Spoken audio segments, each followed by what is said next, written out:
Hello YouTube, welcome to another Collage with Me video. This is another throwback video. I found this in my photo album. I forgot completely that I had recorded it. This is working in my second square art journal, which has since been completed. We did recently flip through it. I will link that in the description if you haven't seen it yet. This is an Archer and Olive notebook, and today we're playing with rectangles.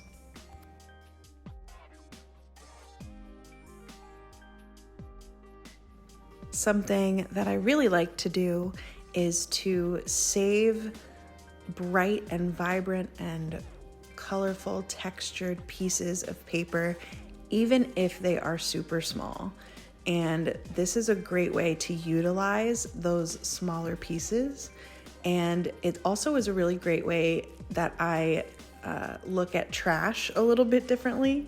So if I had cut out something and I had a piece of scrap that I would usually throw away, sometimes I look at it a few times before I throw it away because there might be a little bit of color or pattern that would end up being super useful in a piece like this.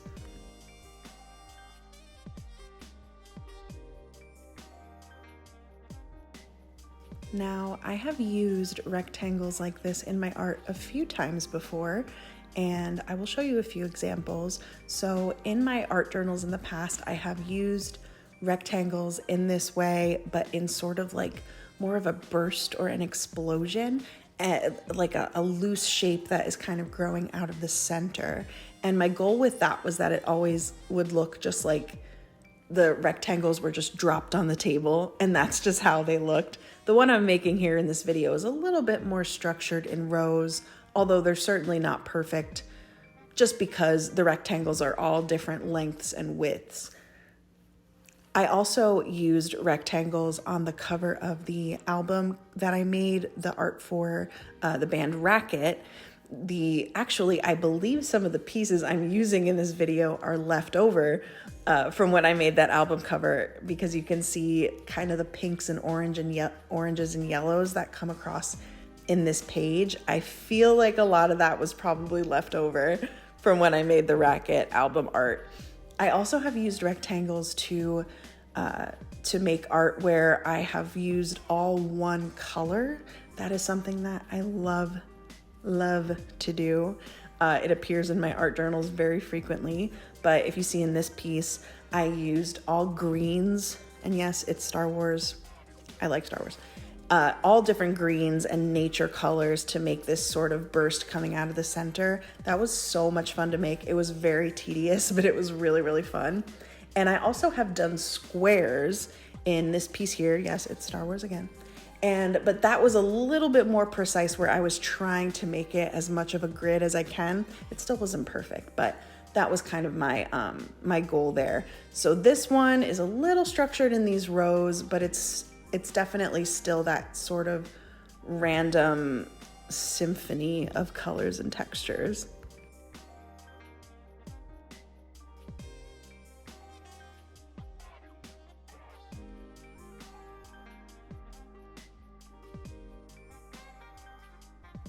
I wanted to share with you my Collage Pro-Tip of the day.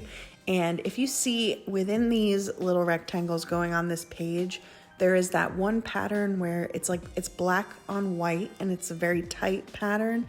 You can see it like two from the bottom in the third row, if that makes sense. But it's in there a few times actually. That is actually the inside of an envelope.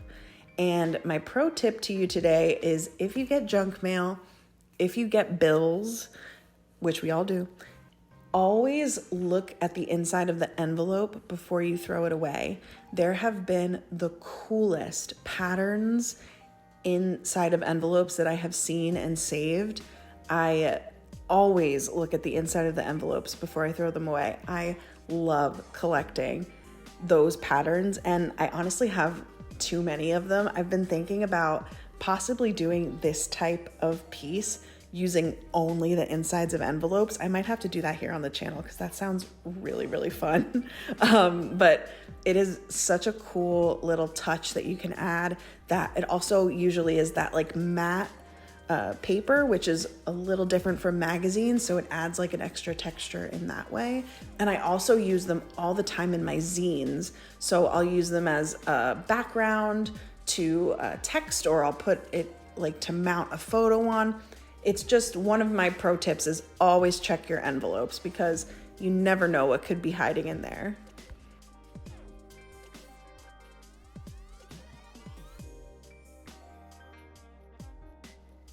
So this piece is coming together one row at a time.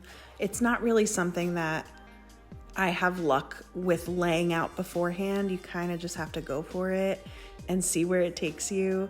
It is tricky because since all these rectangles are different sizes, the layering can be a little difficult, because if a piece is like the wrong size, it might end up blocking out too much of the piece that is below it, and then you kind of lose that color or that pattern.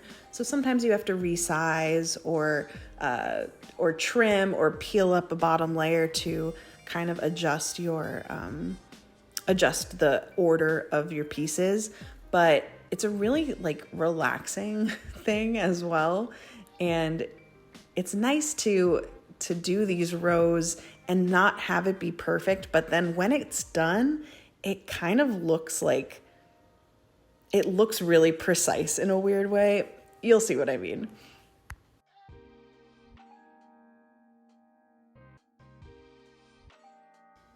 Just laying the last few pieces down here. As always, I'm using photo mounting squares. I will link the ones that I use in my description. They're great for something like this because you can rip or cut them to be the right size. And when you have rectangles that are all different widths and lengths, that's a really nice thing to use. I love photo mounting squares. I talk about them all the time. I just really like them. So I have a bunch of pieces left. I'm just putting them back in that jar. And now we have this page that is totally covered. And honestly, it looks really cool by itself, but I knew right away what I wanted to add on top of it. And that is this. So this has been in my collection for a really long time. It came from some fashion editorial in Vogue or some magazine like that. And it was like someone in a hooded jacket, and then the hood was like drawn tightly over the face. So I just cut around the ruffle so you can just kind of see their face. And I didn't know how to use it for the longest time, because it's like, should it be coming out of something? And that pink is like so bright, and the green of the eyeshadow is so bright. I just couldn't find like a way to make it blend really well because of those bright colors. But it turns out this background is perfect. There is a very similar pink, there's a very similar green, and yeah, so here's the finished product. I know that I ended up covering some of the rectangles with this picture, but it just looks so cool with that as the background. Obsessed. I hope you like it too, and thanks for hanging out. See you soon. Bye.